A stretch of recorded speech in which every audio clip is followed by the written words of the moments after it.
వెంకటేశ గోవింద శ్రీనివాస గోవింద శ్రీ వెంకటేశ గోవింద భక్తవత్సల గోవింద భాగవత ప్రియ గోవింద గోవింద హరి గోవింద గోకుల నందన గోవింద శ్రీనివాస గోవింద శ్రీ వెంకటేశ గోవింద శ్రీనివాస గోవింద శ్రీ వెంకటేశ గోవింద నిత్య నిర్మల గోవింద నీలమేఘ శ్యామ గోవింద గోవింద హరి గోవింద గోకుల నందన గోవింద శ్రీనివాస గోవింద శ్రీ వెంకటేశ గోవింద శ్రీనివాస గోవింద శ్రీ వెంకటేశ గోవింద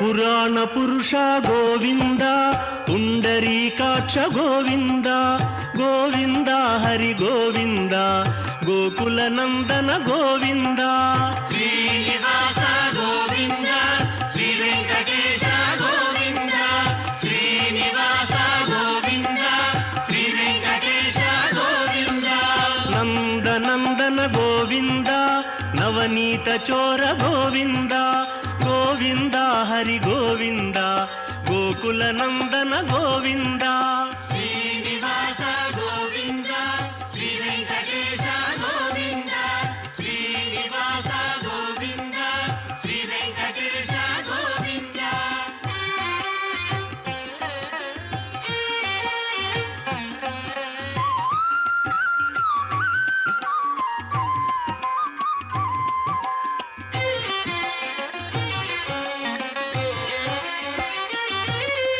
పశుపాలక శ్రీ గోవింద పాప విమోచన గోవింద గోవింద హరి గోవింద గోకుల నందన గోవింద శ్రీనివాస గోవింద శ్రీ వెంకటేశ గోవింద శ్రీనివాస గోవింద శ్రీ వెంకటేశ గోవింద దుష్ట సంహార గోవింద దురిత నివారణ గోవింద గోవింద హరి గోవింద గోకుల నందన గోవింద శ్రీనివాస గోవింద శ్రీ వెంకటేశ గోవింద శ్రీనివాస గోవింద శ్రీ వెంకటేశ గోవింద.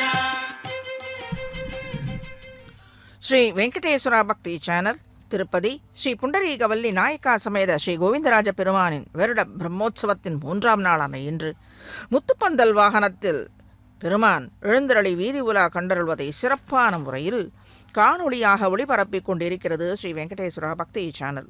இல்லந்தோறும் சின்னத்திரையில் கண்டு வணங்க அமர்ந்திருக்கும் அன்பான பக்தர்களை இருகரங்கள் கூப்பி இன்றைய தினம் வரவேற்கின்றது. திருமங்கையாழ்வார் திவ்யதேசங்களில் தூரம் சென்று பெருமானை கண்டு தொழுது பாசுரங்களை ஏற்றியருளினார். பெருமானை பலவாறாக பாவித்தும் மேலும் ஆழ்வார் தான் காணும் பொருள்களில் கண்ணனையே கண்டு அனுபவித்து போந்த பாசுரங்கள் பொருள் சுவை மிக்கவை, எளியவை, எளியதாக புரிந்து கொள்ளும்படியான. மேலும் ஆழ்வார் அந்த கோவிலுக்கு செல்லும் வழியை கூட சில பாசுரங்களில் தெரிவித்துள்ளார். மேலும் இவர் ஒரு ஆசுகவி. பெருமானை கண்டக்கால் பக்தி அலை அலையாக புரண்டு வர கடல் அலையில் சங்கும் முத்துக்களும் கரை சேருமா போலே ஆழ்வாரின் மனதில் எண்ணத்தில் புத்தியில் அலை அலையான பக்தி மேலிட்டால முத்து முத்தான சொற்களாக பாக்களாக இன் கவிகளாக வெளிவந்ததாம். இவர் இயற்றிய ஒரு பகுதி பெரிய பாசுரத்திற்கு ஒரு பகுதிக்கு 6 பாசுரம் சாதித்தருளியுள்ளார். அதாவது நம்மாழ்வார் சாதித்தருளிய 4 பாசுர தொகுதிகளுக்கு 6 அங்கமாக சொல்லுவார்கள் ஆன்றோர்கள்.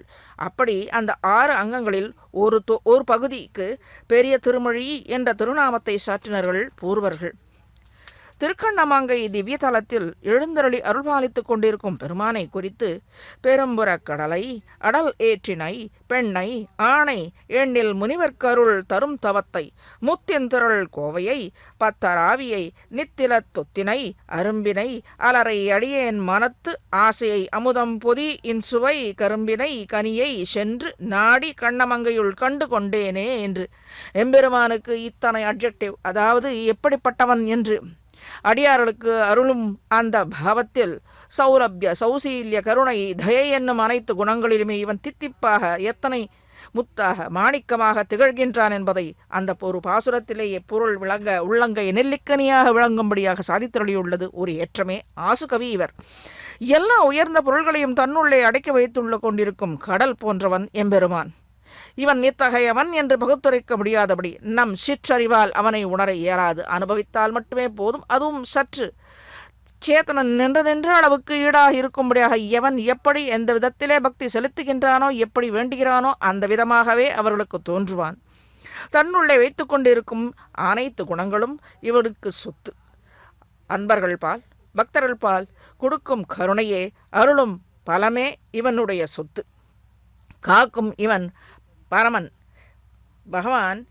பக்தர்களை காக்கும் பெருமிதத்தையும் மிடுக்கும் உடையவன். வலிமை மிக்க உறுதியான காளை போன்ற தன்னையே துதிக்கும் அடியார்களுக்கு இருப்பவன். பெண்ணை போன்று சாதுவாக மிருதுவாக அடங்கி போகும்படியான எளியவன். யாருக்கு? பத்துடை அடியவருக்கு இவன் பெண்ணாக அமைதியாக அடங்கி போவான். எப்படிப்பட்டவன்? ஒரு சின்ன துணியில் நுனியில் ஒரு சின்ன உயர்ந்த ஒரு மாணிக்க கல்லை, பெருசு மலையை அடைக்க முடியாது, ஆனால் உயர்ந்த விலை உயர்ந்த மாணிக்க கல்லை நம்முடைய துண்டிலே நுனியிலே நன்றாக முனிந்து கொள்ளலாம் போடி அடங்கி போவானாம் இவன். காணும் போதே பளிச்சென்றும் களைப்பை நீக்கும்படியாகவும் உடம்பிலே அணிந்து கொண்டும் அனுபவிக்கும் இயல்பிற்கு உரிய வெண்முத்தினை திரள்களை கொண்டு மாலை செய்தார் போன்று திரண்ட வெண்முத்து மாலை போல இருக்குமாம் இவனுடைய அன்பு குளிர்ந்த நிலை. பக்தர்கள் ஆவியான பெருமான், பக்தர்களின் ஆவியான பெருமான் என்கிறார் ஆழ்வார். ஆனால் அப்படிப்பட்ட அடியார்கள் தனக்கு தனக்கு உயிராக இருக்கிறார்கள் என்று சுவாமி ஸ்ரீ கிருஷ்ணன் தேர்தட்டிலே அர்ஜுனனுக்கு உபதேசிக்கையிலே இவ்வாறு சாதித்தருளியுள்ளது. கோவிந்தன் திருவடி இணைகளிலே பக்தி உள்ள அடியார்களை காக்கும் இயல்பினன். அடியார்களுக்கு கருமின் சாறு போன்று இனிப்பவன். பழுத்த சுவைமிக்க கறி போன்ற பெருமானை விருப்பம் பெற்ற உடனேயே தான் அனுபவித்ததாக, அதாவது தனக்கு விருப்பம் ஏற்பட்ட உடனேயே இப்பொழுது அழகாக சேவித்துக் கொண்டிருக்கும் முத்துப்பந்தல் அழகழகாக தொங்கிக் கொண்டிருக்கின்றது. முத்தான இவனுக்கு முத்துப்பந்தலில் ஊர்வலத்தை கண்டருள்கிறான். நாமும் கண்டு கொண்டிருக்கிறோம். பெருமானின் நிர்மலமான உள்ளத்தை குறித்து சொன்னது நித்தில தொத்து என்று. முத்து குவியல் போன்று செல்வமாக இருந்து அடியார்களை காப்பவன் என்றே அருளி செய்துள்ளார். ஆக முத்தை போன்று நிர்மலமான உள்ளத்தோடு அடியார்களை ரட்சணம் செய்வது ஒன்றே தனது குறிக்கோளாக கொண்ட ஸ்ரீ கோவிந்தன் முத்துப்பந்தலில் அழகாக வீதி உலா கண்டருள்கின்றான். பெருமான் சிவன் நாராயண கோவிந்தன் தேவர்களுக்கு தன்மை நோவ கடல் கடைந்து அமுதத்தை அருளினான். எனினும் எளியனாக, பத்துடைய அடியவர்களுக்கு எளியவனாக, சுலபனாக, தன் அடியார்கள் கைகளால் தொட்ட பொருள்களை விடுத்து வாழ இயலாதவனாக கீழ் இழிந்து இடையர் இடைச்சிகளுக்கு எளியனாக கண்ணனாக அவதரித்தருளினான் ஆயர் குலத்திலே. இப்போது நாம் கண்டு களிக்கும் வண்ணமாக அழகுற முத்துப்பந்தல் நிறை தாழ்ந்த பந்தர் கீழே அமர்ந்து வீதி உலா கண்டருளும். இப்படிப்பட்ட கோவிந்தன் உயர்ந்தவன். திருமங்கை ஆழ்வார் பக்தர்களின் ஆவியே இந்த கருத்து, அதாவது கருத்த முத்து. உலகினில் கருத்த முத்துக்கு ஏற்றம் உண்டு. ஸ்ரீதேவி தாயார் பூதேவி தாயாரோடு அலங்காரத்தோடு பக்கத்திலே இரு பக்கத்திலும் எழுந்தருளியிருக்க கோவிந்தராஜம் மகாராஜனை போல அழகாக ஒரு காலை மடித்து ஒரு காலை கீழே தொங்க விட்டு கொண்டு நாம் காணும்படியாக முத்துப்பந்தலிலே அழகாக, எத்தனை அழகாக வீதி உலா கண்டருள்வதை ஆவியே என்று பக்தர்களின் ஆவியே இந்த கருத்து முத்து என்னும்படியாக. உலகில் கருத்த முத்து மாணிக்கமணியை விட விலை உயர்ந்தது. அதை போல இவன் கருத்து முத்தாக இருந்து அடியார்களின் மனத்தில் எப்பொழுதும் இருப்பானாம். பத்தர் ஆவியை பால்மதியை அணித்தொத்தை மாலிரும் சோலையை தொழுதுபோய் முத்தினை மணியை மணி மாணிக்க வித்தினை சென்று விண்ணகர் காணுமே என்று மாலிரும் சோலை அழகானை திருமங்கை ஆழ்வார் போற்றியும் கைகளார வணங்கியும் அருளி செய்துள்ள பாசுரம் இது. தன் திருவடி இணைகளையே பற்றுக்கோடாக கொண்ட அடியார்களுக்கு உயிர் போன்றவன் கோவிந்த பெருமாள். ஞானி து ஆத்ம ஏவமே மதம் என்ற கீதையில் கண்ணன் உபதேசித்தபடியே உயர்ந்த பகவத் பக்தி உடைய ஞானிகள் தனக்கு உயிர் ஆத்மாவாக இருக்கிறார்கள் என்று தேர்தட்டிலே அர்ஜுனனுக்கு முத்தான வாக்குகளை உபதேசித்தருளினான். இவனை குறைவற்ற குளிர்ந்த சந்திரனை போன்று எப்போதும் காண்பதற்கும் அனுபவிப்பதற்கும் இனியனாக பக்தர்களை மகிழ்விப்பவன். அதாவது காண்பதற்கும் அனுபவிப்பதற்கும் என்றால் என்ன? ஒருவருக்கு ஏதான ஒரு குறை இருந்தால்தான் கோவிலுக்கு செல்வோம். எல்லாம் நிறைந்திருந்தால் யார் போவார்கள்? அதை அனுபவபாத்தியமாக உள்ள சொத்துக்களையோ எதையோ அதை அனுபவித்து கொண்டிருப்போமே தவிர அவனை நினைப்போமா என்ன? அப்படி நமக்கு வேண்டியதை பெற வேண்ட பெருமானை சென்றடையுங்கால் அந்த சன்னதிக்கு போகும் பொழுது அவனை காணும் பொழுது நம் குறைகளை தீர்க்க வேண்டும் என்று கண்களார தொழுது வாய்களார பாடி கைகளார தொழுது இருக்கிறோம் பாரு. அதுதான் பக்தர்களை அப்படி அனுபவிப்பதற்கு வரும் பக்தர்களை உணர்ந்து அனுபவிக்க வரும் பக்தர்களை மகிழ்வித்து அழகான கருத்த நீலமணிகளைப் போல எழுந்தருளி கண்களை கருத்த மணி என்ன அப்படி அந்த கருத்த மணி போல முத்து போல கண்களை உருட்டி உருட்டி பார்த்து அடியார்களை பார்த்து எந்த மூலையில் இருந்தாலும் இவன் அங்கிருந்து நோக்குவான். அப்படி அந்த கருத்த மணி என்கிறார் ஆழ்வார். கருத்த மணி என்றால் தனியாக முத்து உயர்ந்த முத்து உண்டு. ஆனால் இவர் கண்களையே பெருமானின் கண்களையே கருத்தமணி என்று சொல்கிறார் இவ்விடத்தில். எப்படி எங்கிருந்தாலும் நோக்கும்படியாக பக்தர்களை விடாது கண்டு கொள்ளும்படியாக நாம் முன்னே சென்று சேவிக்க வேண்டும் என்று இல்லை. நம் மனதார நினைத்தாலே போதும் அந்த கருத்த முத்து போல மணியை உருட்டி உருட்டி எந்த மூலையில் இருந்தாலும் பார்த்து நன்றாக அருள் பாலிப்பான். அப்படிப்பட்டவன் கோவிந்தன். இது கோவிந்தக அல்லவா? கன்றுக்குட்டிகளை எல்லாம் காத்து ரட்சித்தான். எங்கிருந்தாலும் அதற்கு தண்ணி வேணும் என்றால் கூட காத்து கொடுத்தான். அதை போல அடியாரையும் ரட்சிப்பான். காண்பவரின் மனக்களைப்பை உடல் களைப்பை போக்குபவன். இதை தவிர ஆபரண மாலை அணிந்து கொண்டு தேஜோமயமாக திகழ்பவன். இப்பொழுதுதானே கண்டு கொண்டிருக்கிறோம். ஆபரண மாலையும் முத்து மாலை என்ன, முத்து ஆபரணங்கள் என்ன, ஆடை என்ன, அணிகலன்கள் என்ன, அதற்கும் மேலே இன்னும் அழகு சேர்க்கும்படியான மாலைகள் புஷ்ப மாலைகள் என என்று தொங்கும் தோரணமாக சுற்றி இருக்க சூழ்ந்திருக்க அது போராது என்று இவனை காத்து ரட்சிக்கும்படியாக இரு கண்களாலே பார்த்து கொண்டிருக்கும் ஸ்ரீதேவி தாயார் பூதேவி தாயார் என்ற இரு பக்கமும் அவர்கள் இருக்க இன்னும் என்ன குறை இவனுக்கு இருக்க போகிறது? நம்ம அதை பார்க்கும் பொழுது நம்முடைய மனக்களைப்பை உடல் களைப்பை போக்குபவன். இதை தவிர ஆபரண மாலையை அணிந்து கொண்டு தேஜோமயமாக திகழ்ந்து கொண்டிருக்கின்றான். மாலிரும் சோலை மலை என்னும் தெற்கு திருமலையிலே எழுந்தருளியிருக்கும் பெருமான் அடியார்கள் மனதால் நினைத்து அணைத்து கொண்டால் அடியார்களின் துக்க விடாய் கெடும்படியாக குளிர்ந்து காணப்படுவான். விலை மதிப்பற்ற மாணிக்க பண்டாரத்தை போல காண்பதற்கு இனியவன், வடிவழகு கொண்டவன் என்றே திருமங்கை ஆழ்வார் பெருமானை அணுவாக அனுபவித்து சாதித்தருளிய பாசுரம் இது.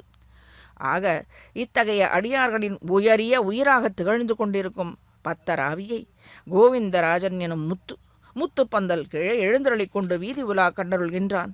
அடியார்களுக்கு என்றும் அன்னையாய் அத்தனாய் ஆளும் எம்பிரானாக இருந்து அனைத்து உறவுகளாயும் இருந்து காக்கும் கடவுள் கண்ணபிரான். இதை குறித்து திருமழி செய்கிறான் அமுதமான ஒரு பாசுரத்தை திருச்சந்த விருத்தத்தில் சாதித்தருளியுள்ளார். அத்தனாகி அன்னையாகி ஆளும் எம்பிரானுமாய் ஒத்து ஒவ்வாத பல்பிறப்பு ஒழித்து நம்மை ஆட்கொள்வான். முத்தனார் முகுந்தனார் புகுந்து நம்முள் மேவினார் எத்தினால் இடர் கடல் கிடத்தி ஏழை நெஞ்சுமே. இப்படி இவன் இருக்க எதற்காக நாம் ஒரு துக்க கடலில் நாம் ஆழ்ந்திருக்க வேண்டும்? துக்கப்படாதே சோகியாதே கொள் என்று எப்படி அர்ஜுனனுக்கு எம்பெருமான் தேர்தட்டிலே உபதேசித்தானோ அதே போல ஆழ்வார் நமக்கு இந்த காலத்தில் இப்பொழுது கலி முத்தி போயிருக்கும் காலத்தில் நாம் சோர்ந்து விடாது எம்பெருமான் திருவடியை பற்றினால் நம்முடைய மேன்மை பெறலாம், நாம் மேன்மை பெறலாம் என்றதே. அத்தனாகி அன்னையாகி யார் நம்மை உதறித்தள்ளினாலும் பெருமானை நினைந்து கொண்டு அத்தனாகி அன்னையாகி ஆளும் எம்பிரானுமாய் ஒத்து ஒவ்வாத பல்பிறப்பு ஒழித்து நம்மை ஆட்கொள்ளுவான். எப்படிப்பட்ட நன்றாக சேர்த்து வைத்திருக்கிறோமே சொத்து பாப்ப மூட்டைகள், அதை அனைத்தும் நீக்கி முத்தனார் முகுந்தனார் புகுந்து நம்முள் மேவினார் என்கிறார். முத்தனார் என்று ஆழ்வார் அழைத்து, இப்படி முத்தனார் என்றால் என்ன?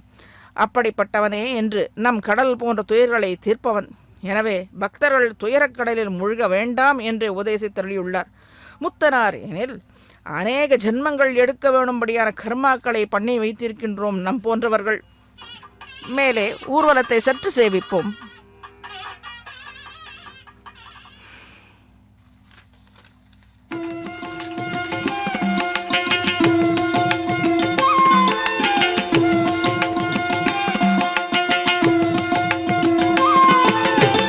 కొలువై ఉన్నాడు వీడే గోవిందరాజు కొలువై ఉన్నాడు వీడే గోవిందరాజు కొల కొల నేగి వచ్చే గోవిందరాజు కొలువై ఉన్నాడు వీడే గోవిందరాజు కొల కొల నేగి వచ్చే గోవిందరాజు కొలువై ఉన్నాడు వీడే గోవిందరాజు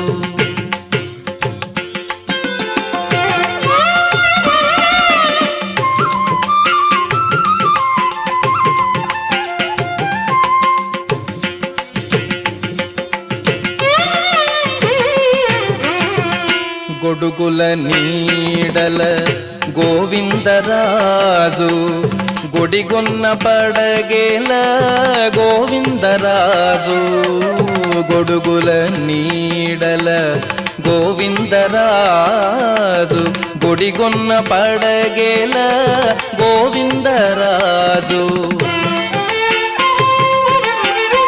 కుడి ఎడమ కాంతల గోవిందరాజు కుడి ఎడమ కాంతల గోవిందరాజు పొడి సాగే పౌజుల గోవిందరాజు పొడి సాగే పౌజుల గోవిందరాజు కొలువై ఉన్నాడు వీడే గోవిందరాజు కొల కొల నేగి వచ్చే గోవిందరాజు కొలువై ఉన్నాడు వీడే గోవిందరాజు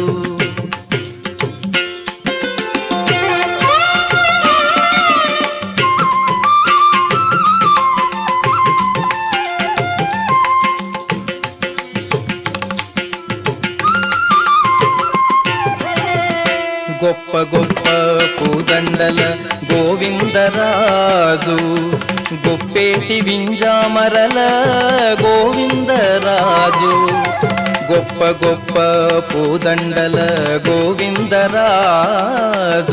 గొప్పేటి వింజామరల గోవిందరాజు కొప్పుపై చూగులతోడి గోవిందరాజు కొప్పుపై చూగులతోడి గోవిందరాజు కుప్పి కటారములతోడి గోవిందరాజు కుప్పి కటారములతోడి గోవిందరాజు కొలువై ఉన్నాడు వీడే గోవిందరాజు కొల కొల నేగి వచ్చే గోవిందరాజు కొలువై ఉన్నాడు వీడే గోవిందరాజు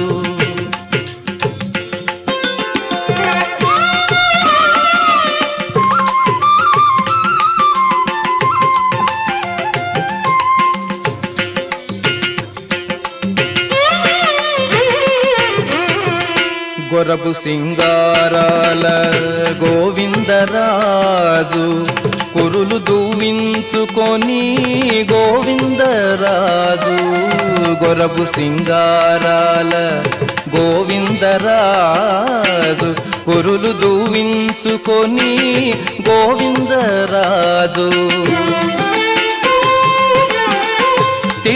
తిరుపతిలోనను తిరమై శ్రీ వెంకటాద్రి తిరుపతిలోనను తిరమై శ్రీ వెంకటాద్రి కురిసి వరములెల్ల గోవిందరాజు కురిసి వరములెల్ల గోవిందరాజు కొలువై ఉన్నాడు వీడే గోవిందరాజు కొల కొల నేగి వచ్చే గోవిందరాజు కొలువై ఉన్నాడు వీడే గోవిందరాజు కొల కొల నేగి వచ్చే గోవిందరాజు కొలువై ఉన్నాడు వీడే గోవిందరాజు కొలువై ఉన్నాడు వీడే గోవిందరాజు కొలువై ఉన్నాడు వీడే கோவிந்தராஜு.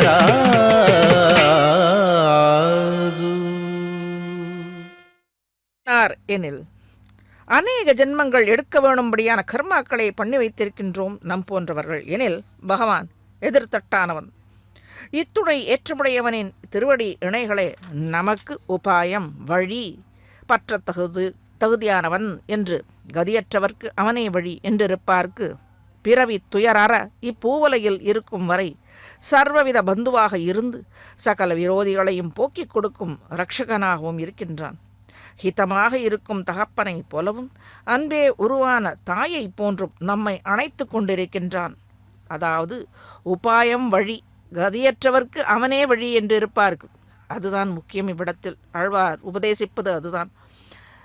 அவனே நீ அனைத்தையும் நீதான் நீக்கி கொடுக்க வேண்டும் என்று ஒரு சாராக அவனை சேவித்து இருந்தோம் என்றால் எத்தனை அழகாக நமக்கு காட்சியளிக்கின்றார். அழகாக இருக்கின்றது இதை பார்க்கும் பொழுது தாயாரை. இப்பூலையில் இருக்கும் வரை சர்வவித பந்துவாக இருந்து சகல விரோதிகளையும் போக்கிக் கொடுப்பார்கள் இவர்கள்.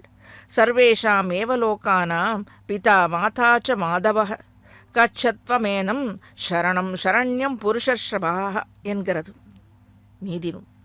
கர்மத்திற்கு வசப்படாதவன் புருஷோத்தமனான எம்பெருமான். எல்லா உலகங்களுக்கும் தந்தையாகவும் தாயாகவும் இருப்பவன் லக்ஷ்மிநாதனான ஸ்ரீ கோவிந்தன் சரண் அடைய தகுந்த பெருமான். இவனையே சரண் அடையுங்கோள். ஒப்பாரும் மிக்காரும் இல்லாத மாயனான நம் கோபால கோவிந்தனை நன்றாக பற்றி திருவடியை பற்றி நடிபிடித்து நாம் வேண்டுவதை நன்றாக கேட்டு பெறலாம்.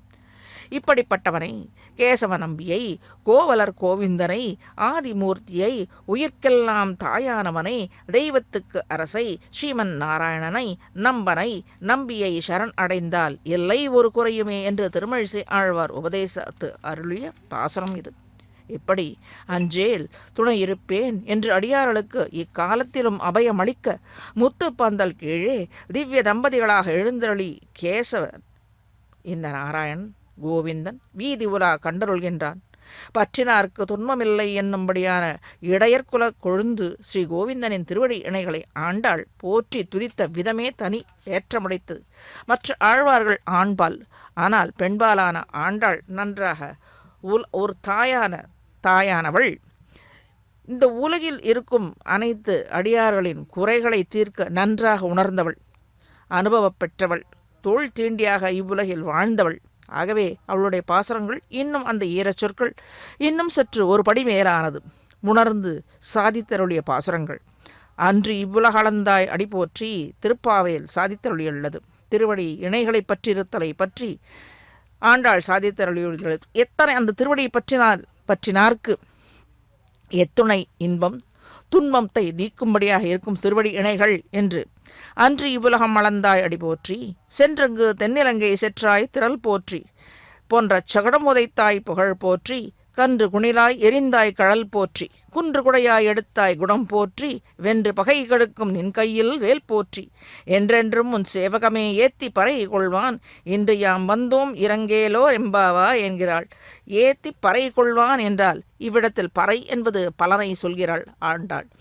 இத்தனை காலம் அனைத்து எத்தனையோ உலகில் நாம் கடந்து உழன்று இருந்தோம். ஒரு காலகட்டத்தில் அனைத்தையும் வெறுத்து எப்பொழுது அவன் திருவடியை நினைத்து கொண்டிருக்கிறோமோ அப்பொழுது உணர்ந்து வந்தோம். இத்தனை காலம் வரவில்லையே என்று ஒதுக்கி தள்ள மாட்டான். அதுதான் இந்த பாசுரத்தில் உள்ள ஏற்றமானது.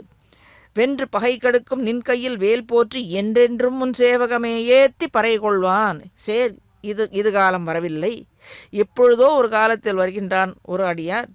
உணர்ந்தான் போரும், இந்த பூவுலகில் நாம் பட்ட பாடு போரும், உன் திருவடி இணைகளை பற்றி கொண்டு அந்த திருவடி இணைகளுக்கே நான் கைங்கரியம் செய்ய வேண்டும், சேஷனாக இருக்க வேண்டும். எவன் அந்த நிலையில் வந்து சேர்கின்றானோ, இது நாள் நீ வரவில்லையே, இப்பொழுது மட்டும் ஏன் வந்தாய் நாம் அலர்ந்து சொல்லுவோம். அவன் சொல்ல மாட்டான்.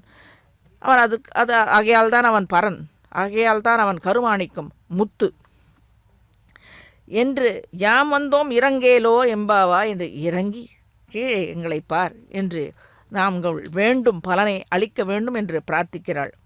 மகாபலி சக்கரவர்த்தி இதையெல்லாம் சொல்கிறோமே,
ஆகவே